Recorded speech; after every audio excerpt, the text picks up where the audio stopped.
আল্লাহ রাব্বুল আলামিন বলেন, হে ইমানদারগণ, তোমরা তোমাদের জীবনে চলতে ফিরতে অনেক অন্যায় করেছো, পাপ করেছো, নাফরমানি করেছো, জুলুম করেছো নিজের নফসের উপরে, নামাজ পড়ো নাই, আল্লাহর হুকুম মানো নাই, রাসূলের অবাধ্য হয়েছো, কোরআন শিখতে জানো না, অর্থাৎ পৃথিবীতে তোমরা অনেক খারাপ কাজগুলো করেছো।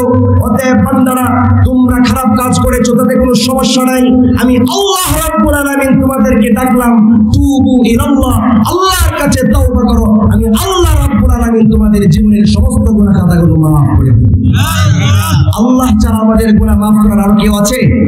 আরেকটু জোরে বলতে হবে, কেউ আছে? আল্লাহ রাব্বুল আলামিন বলেন, ওয়া মান ইয়াগফিরুল যুনুবা ইল্লাল্লাহ।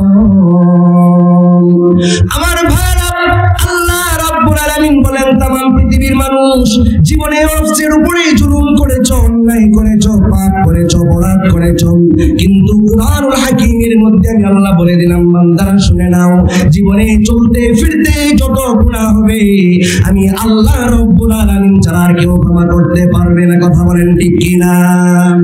অতএব তওবা করব কার কাছে? আরেকটু জোরে বলতে হবে, কার কাছে?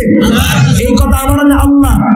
আল্লাহ রাব্বুল আলামিন বললেন, ইয়া আইয়ুহাল্লাযীনা আমানু তুবু ইলাল্লাহি তাওবাতান নাসুহা। আমার বন্ধুগণ, আল্লাহর কাছে যদি আমরা তওবা করি, আল্লাহ পাক রব্বুল আলামিন আমাদের তওবাগুলো কবুল করে নেন।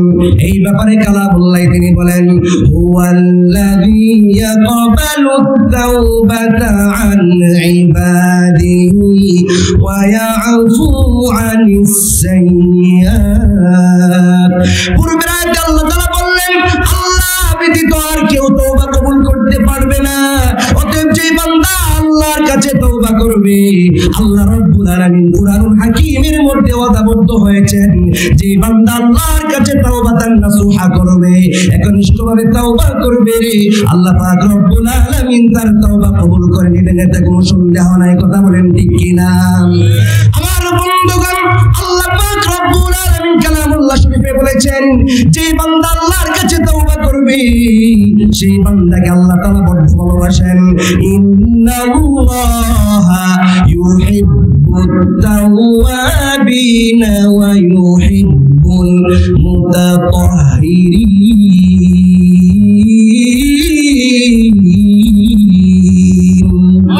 আল্লাহ রাব্বুল আলামিন বললেন, নিশ্চয় আল্লাহ তাআলা যারা তাওবা করে নফসের উপর জুলুম করার পর, অন্যায় করার পর, সুন্দরভাবে বোঝার পর, আল্লাহ রাব্বুল আলামিনকে ভয় করার পরে যারা আল্লাহর কাছে তাওবা করবে, আল্লাহ পাক রব্বুল আলামিন তাদেরকে ভালোবাসেন। আমার বন্ধুগণ, আল্লাহর হাবিব বলেন, কুল্লু বানি আদম খাত্তাউন ওয়া খায়রুল খাত্তাইন আত-তাওয়াবুন। ও দুনিয়ার মানুষ, পৃথিবীর মধ্যে যত মানুষ আছে, একমাত্র নবীরা ব্যতীত, সে যত বড় বুজুর্গই হোক, যত বড় কুতুব হোক, যত বড় মুফতি সাহেব হোক, যত বড় গাউস হোক, কুতুব হোক, সিদ্দিক হোক, আল্লাহ পাক আল্লাহর হাবিব বললেন, একমাত্র নবীরা ব্যতীত সমস্ত মানুষই পাপী। এই পাপী মানুষের মধ্যে আল্লাহর কাছে সবচেয়ে উত্তম বান্দা হলো ওই বান্দা, যে বান্দা আল্লাহর কাছে তাওবা করে। জোরে বলুন সুবহানাল্লাহ। মুসলমান ইমানদার বন্ধুগণ, যে নবীর কোনো গুনাহ ছিল না, বিশ্বনবী জনাবে মুহাম্মদুর রাসূলুল্লাহ সাল্লাল্লাহু আলাইহি ওয়াসাল্লামের পূর্বের গুনাহ মাফ, পরের গুনাহ মাফ, সেই আল্লাহর হাবিব প্রতিদিন আল্লাহর কাছে 70 বারেরও বেশি তাওবা করতেন। আল্লাহু আকবার। আরেকটু জোরে বলেন আল্লাহু আকবার।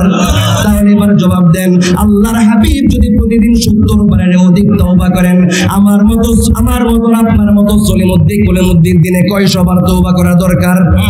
কোন হিসাব আছে? হিসাব ছাড়া তাওবা করতে হবে। কিন্তু আজ আমরা তাওবা করি না। এমন হয় যে আমরা গুনাহ করেছি, এই গুনাহকে গুনাহই মনে করি না, নামাজ ছেড়ে দেই, নামাজ ছেড়ে দেওয়াকে আমরা কোনো রকমে মনে করি না। আমাদের সমাজে কত খারাপ কাজ হয়, দরবারের মধ্যে মীমাংসা করার জন্য বাম হাতে টাকা নেয় এমন মানুষ আছে না নাই? সুদ খায় মানুষ আছে না নাই? ঘুষ খাওয়ানো মানুষ আছে না নাই? চুরি করে নেওয়া মানুষ আছে না নাই? এমনও তো মানুষ আছে যারা মসজিদের টাকা মেরে দেয়। কথা বলেন ঠিক কিনা?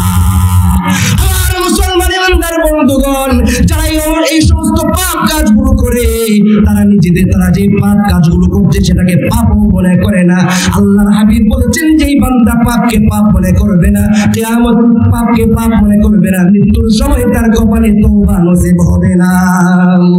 আমার বন্ধুগণ, এবার শুনেন আল্লাহ পাক রব্বুল আলামিন তওবাকারীদেরকে কতটুকু ভালোবাসেন।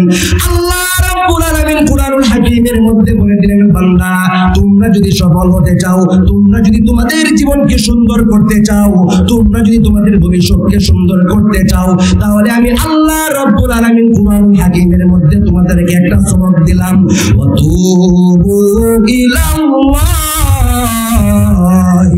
জামিআন আইয়ুহাল মুমিনুনা লাআল্লাকুম তুফলিহুন।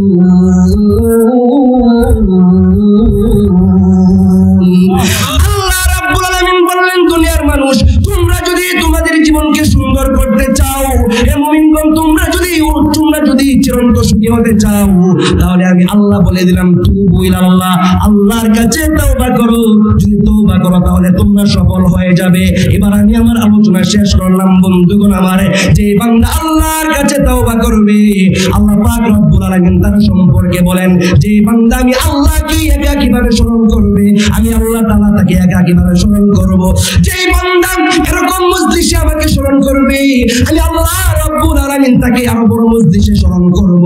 যে বান্দা আমার দিকে এক হাত অগ্রসর হবে রে, আমি আল্লাহ রব্বুল আলামিন তার দিকে এক বাহু পর্যন্ত অগ্রসর হয়ে যাব। যে বান্দা আমার দিকে হেঁটে হেঁটে আসবে, আমি আল্লাহ রব্বুল আলামিন তার দিকে দৌড়ায় দৌড়ায় আসতে থাকবো। জুড়ে বলুন সুবহানাল্লাহ। আমার বন্ধুগণ, তাহলে এবার শুনুন দৌড়ে আসার মানে কি। আল্লাহ রাব্বুল আলামিন কুরআনুল হাকীমের মধ্যে বলেন, ফাযকুরুনি আযকুরুকুম ওয়াশকুরুনি ওয়ালা তাকফুরুন। আল্লাহ পাক বললেন, দুনিয়ার মানুষ তোমরা যদি আমি আল্লাহকে স্মরণ করো, আমি আল্লাহ রাব্বুল আলামিন তোমাদেরকে স্মরণ করব।